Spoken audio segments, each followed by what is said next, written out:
여러분, 나라들마다 인사말이 다르죠? 미국에 가면 hello 하고 인사합니다. 안녕하세요 이런 뜻이죠. 또 중국에 가면 니하오마 라고 인사합니다. 당신은 좋으십니까? 그러니까 안녕하세요 이런 의미와 같습니다. 또 프랑스에 가면은 봉주르 하고 인사하죠. 좋은 날입니다 이런 뜻입니다. 또 인도에 가면 인사가 또 달라지죠. 나마스테 하고 말합니다. 그 의미는 내 안에 있는 신이 당신의 신에게 인사합니다 이런 뜻입니다. 사실 인도에는 수없이 많은 신들이 있죠. 그래서 그 문화에 따라서 인사가 이렇게 다른 것입니다. 우리 한국도 인사가 있죠. 사실 굉장히 먹고 살기에 어려운 아주 가난한 시절이 있었습니다. 그때 동네 어른들을 만나면 진지 드셨어요? 이렇게 인사합니다. 아침 드셨느냐라는 뜻이죠. 그리고 또 그 어른이 아이를 만나면 밥은 먹었냐? 이렇게 인사하죠. 그러니까 끼니를 거르는 것이 끼니 때마다 맞추어서 이렇게 먹는 것이 그때 당시에는 큰 이슈고 문제인 것입니다. 그래서 서로 먹는 거에 대해서 걱정하는 거예요. 그게 인사법이 된 것입니다. 그런데 지금은 진지 드셨어요? 라고 인사하지 않죠. 안녕하세요 하고 인사하죠. 예, 시대가 다른 것입니다. 이와 같이 나라와 시대에 따라서 인사의 표현법이 달라지는 것이죠. 여러분, 그렇다면 초대교회, 처음 교회가 시작되던 그 시절에는 어떻게 인사했을까요? 여러분, 이렇게 인사했다고 합니다. 예수님이 다시 사셨습니다. 예수님이 다시 사셨습니다. 여러분, 이것이 당시의 인사법이었다고 합니다. 그만큼 초대교회에는 예수님이 부활하신 것이 너무나 중요한 사건이고 핵심인 것이죠. 생명과 같죠.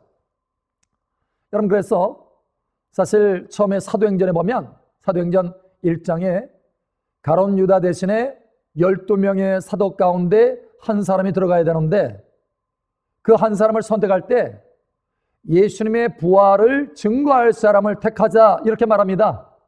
그만큼 예수님의 부활이 중요한 거죠. 또 사도 바울도 사도행전에 보면 1차, 2차, 3차 전도 여행, 선교 여행을 떠나죠. 근데 그 가운데 가장 중요한 복음이 있습니다. 바로 예수님이 부활하셨다라고 하는 것이죠. 사실 그것 때문에 유대인들이 가는 곳곳마다 굉장히 싫어했습니다.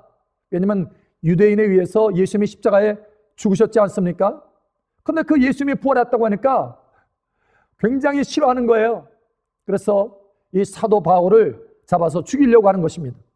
계속해서 쫓아다니면서 결국은 사도 바울이 잡히고 또 묶여서 감옥에 가고 신문을 받습니다.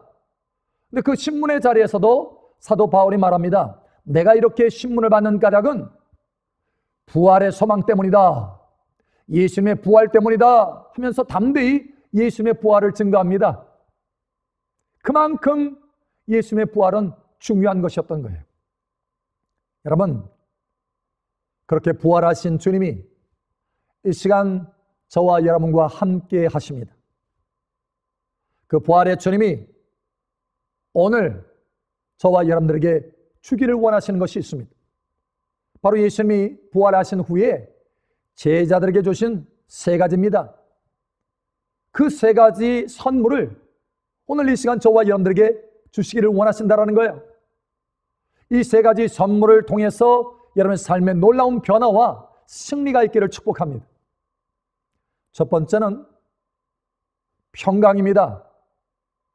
여러분, 사실 예수님이 부활하였다라고 하는 그 소식을요, 막달라 마리아가 그 예수님의 무덤에 가서 그 현장에서 예수님을 만나고 부활하신 예수님을 만나고 그 기쁜 소식을 제자들에게 전했어요. 그런데도 여전히 제자들은 두려워 벌벌 떨면서 문을 다 잠그고, 왜냐하면 유대인들에게 잡혀가서 죽을까봐 죽음에 대한 두려움 때문에 문을 다 잠그고 두려워하고 있었어요. 여러분, 그 죽음의 두려움 가운데 벌벌 떨고 있는 그 제자들의 한가운데 부활의 주님이 나타나셨습니다. 그리고 너희에게 평강이 있을지어다 라고 선포해 주시는 거예요. 내가 죽음을 이기고 부활하였다. 내가 사망을 이겼다. 부활의 첫 열매가 되었다. 너희도 죽음을 이기고 부활한다 라고 선언하시는 것입니다. 그 평강을 전하신 것입니다. 두려워할 필요가 없다. 평강하라 라고 하는 것이죠. 너의 존재가 달라졌다 라고 하는 것입니다.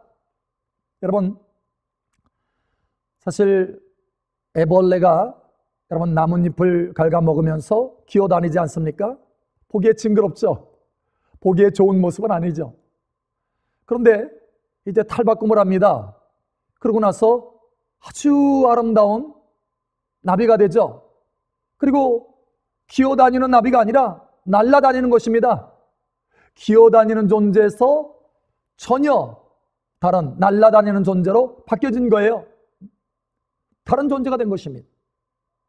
그 보기 용한 모습이 아름다운 모습으로 바뀌어진 거예요.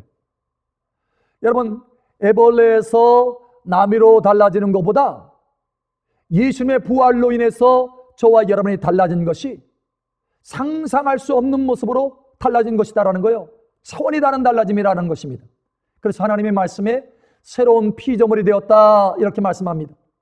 예수님의 부활로 우리가 거듭난 자가 되었다 이렇게 말씀합니다. 달라진 존재가 된 거예요.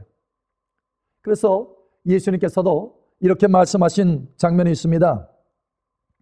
누가복음 20장 35절에서 36절에 보면 저 세상과 및 죽은 자 가운데서 부활함을 얻기에 합당히 여김을 받은 자들은 장가가고 시집가는 일이 없으며 그들은 다시 죽을 수도 없나니 이는 천사와 동등이요 부활의 자녀로서 하나님의 자녀임이라.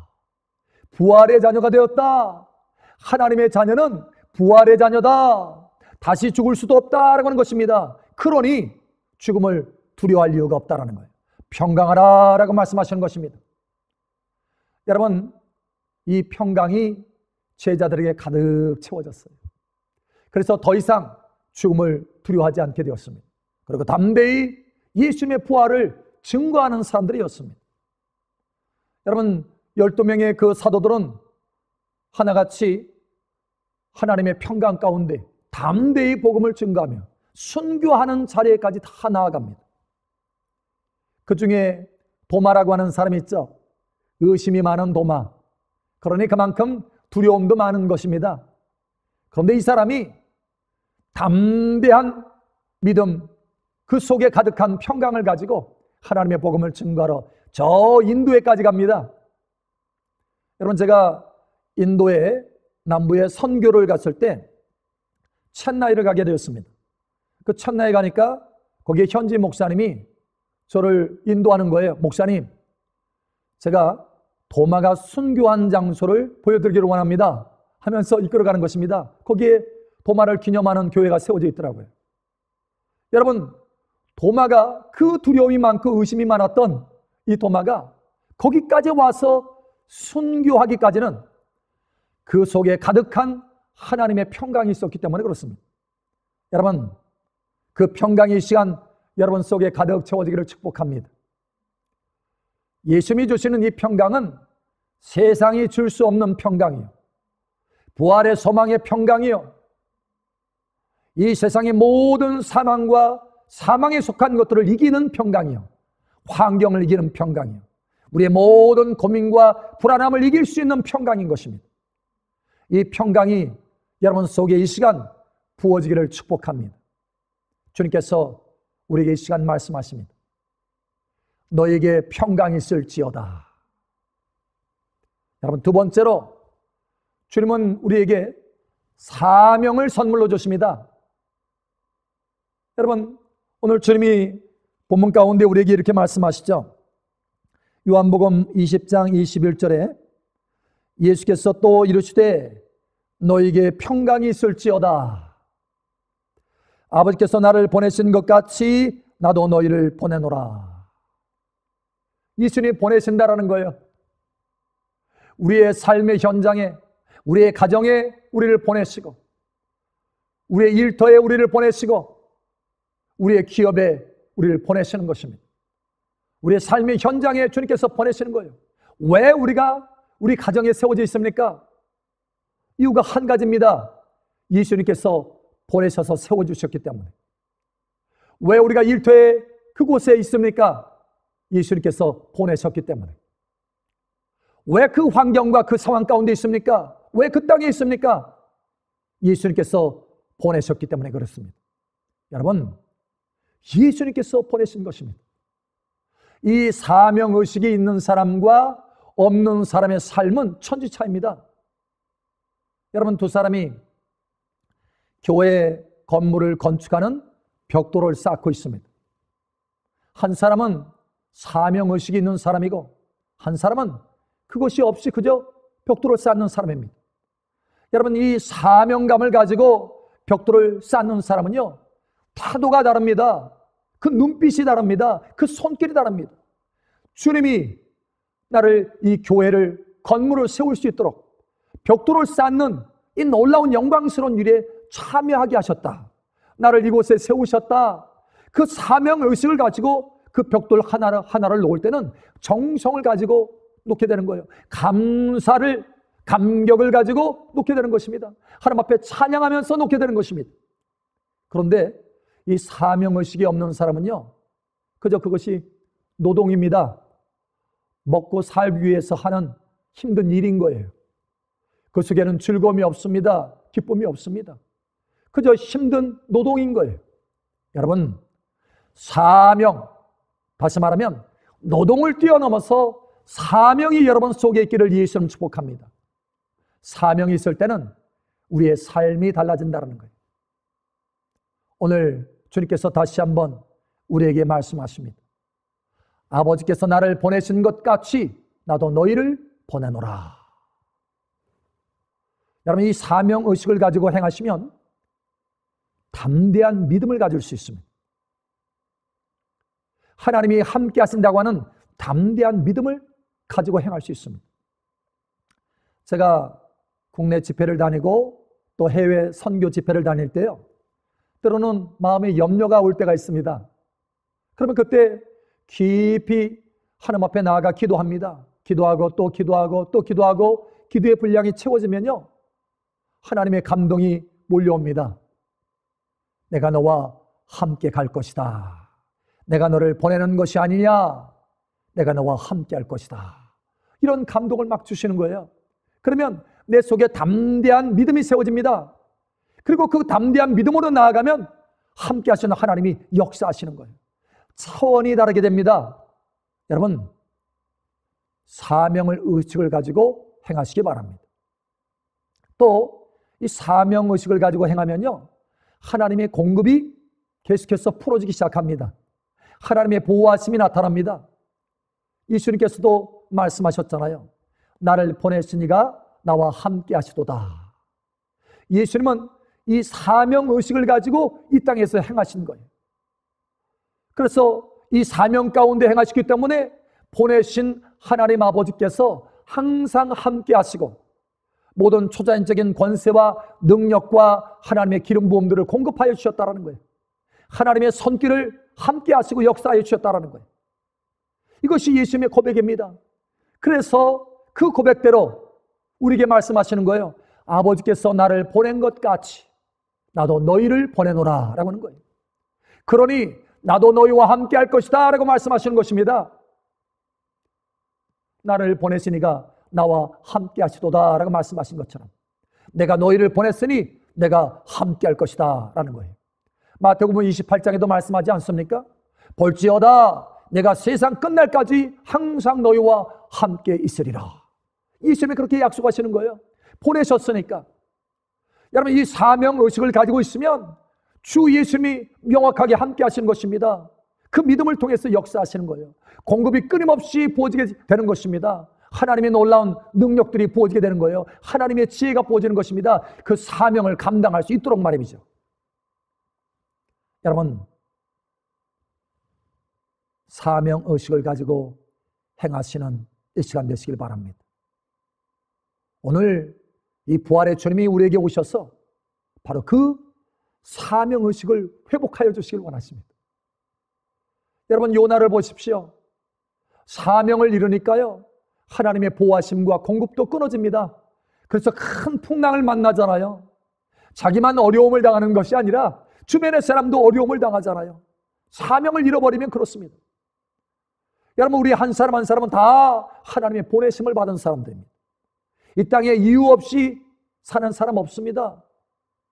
하나님께서 이 땅에 보내신 이유와 목적이 있습니다. 사명이 있습니다.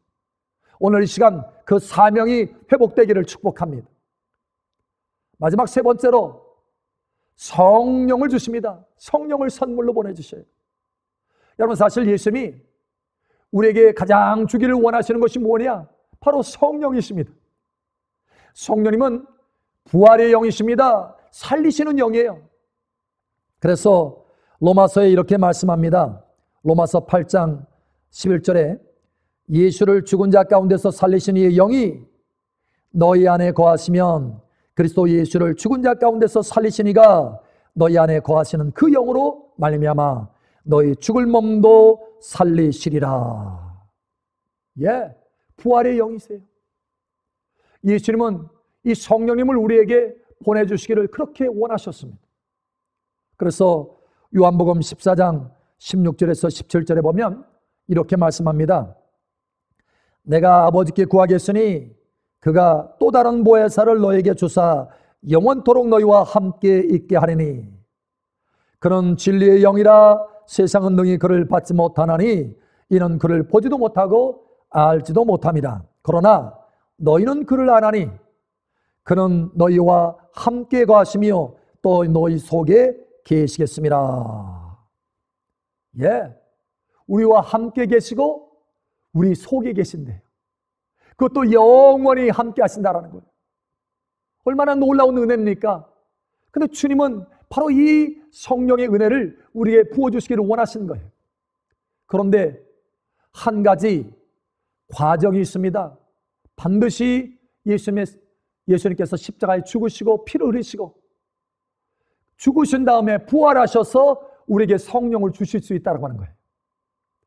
주님은 그것을 아시기 때문에 어느 날 제자들에게 이렇게까지 말씀하십니다. 주님께서 이렇게 말씀합니다. 요한복음 16장 7절에 그러나 내가 너에게 실상을 말하노니 내가 떠나가는 것이 너에게 유익이라. 예수님께서 떠나가는 것이 다시 말하면 십자가에 죽으시고 부활하셔서 아버지께 가는 것이 유익이라는 거예요. 내가 떠나가는 것이 너에게 유익이라. 내가 떠나가지 아니하면 보혜사가 너에게 오시지 아니할 것이요 가면 내가 그를 너에게로 보내리니. 예. 그래서 예수님은 부활하신 다음에 제자들에게 그렇게 주시기를 원하셨던 성령을 주시는 것입니다. 그래서 요한복음 20장 22절에 이렇게 말씀하죠. 이 말씀을 하시고 그들을 향하사 숨을 내쉬며 이르시되 성령을 받으라. 성령을 받으라. 성령을 받으면 그는 살리는 영이므로 부활의 영이므로 새 생명의 영이므로 너의 삶 가운데 새 생명의 능력들이 나타나고 부활의 능력들이 나타난다라고 하는 것입니다. 살리는 역사가 나타난다는 거예요. 우리가 어떻게 죄를 이길 수 있습니까? 어떻게 사망 권세를 이길 수 있습니까? 오직 예수 그리스도 안에 있는 성령의 능력으로만이 죄와 사망을 이길 수 있는 것입니다. 여러분, 그래서 로마서 8장 2절에 보면 이는 그리스도 예수 안에 있는 생명의 성령의 법이 죄와 사망의 법에서 너를 해방하였습니다. 이렇게 말씀합니다. 여기 보면 죄와 사망의 법이 있습니다. 법입니다. 법이라고 하는 것은 정해졌다라는 거예요. 그리고 누구도 예외가 없다는 것입니다. 다 죄를 지을 수밖에 없고 사망에 이를 수밖에 없다는 거예요. 누구도 거기서 벗어날 수가 없습니다. 그런데 오직 성령으로 체험받으면 성령으로는 그 죄와 사망의 법에서 해방될 수 있다는 거예요. 그래서 선언하는 것입니다. 예수 그리스도 안에는 생명의 성령의 법이 죄와 사망의 법에서 해방하였다. 여러분, 그러니 주님은 우리에게 죄와 사망에서 건져내시기 위해서 성령을 그토록 주시기를 원하시는 거예요. 성령으로만이 죄를 이길 수 있기 때문에, 성령으로만이 새로운 새 생명의 삶을 살 수 있기 때문에, 그래서 예수님은 성령 받으라 라고 말씀하시는 것입니다. 이 시간 그 성령으로 충만되기를 바랍니다. 그런데 성령으로 체험받으면 나만 죄를 이기는 것이 아니고, 나만 사망을 이기는 정도가 아니고, 다른 사람도 사망을 이길 수 있도록, 죄를 이길 수 있도록 부활 생명을 증거하는 사람이 되는 것입니다. 그래서 사도행전 1장 8절에 말씀하잖아요. 성령이 너희에게 임하면 너희가 권능을 받고 예루살렘과 온 유대와 사마리아와 땅끝까지 이르러 내 증인이 되리라. 이렇게 말씀하잖아요. 성령이 임하면 달라진다라는 거예요. 너에게 하늘의 능력이 나타난다는 것입니다. 죄를 이기고 사망을 이기는 그 능력이 나타나고, 담대히 복음을 증거할 수 있는 하늘의 권세와 능력이 나타난다는 거예요. 여러분, 사도들도 이와 같이 권능으로 복음을 증거하였다라고 말씀하지 않습니까? 저와 여러분의 삶이 다 달라질 수 있는 것은 바로 성령의 역사인 것입니다. 여러분, 이 시간 그 성령님의 역사가 부활이신 예수 그리스도 안에서 충만하게 여러분들에게 나타나기를 축복합니다. 저는 무시로 주님 앞에 구합니다. 주님, 내게 성령을 부어주시옵소서. 내게 성령을 채워주시옵소서. 성령님 없이는 죄를 이길 수가 없습니다. 성령님 없이는 담대히 복음을 증거할 수 없습니다. 저에게 성령을 부어주시옵소서. 무시로요. 시시때때로요.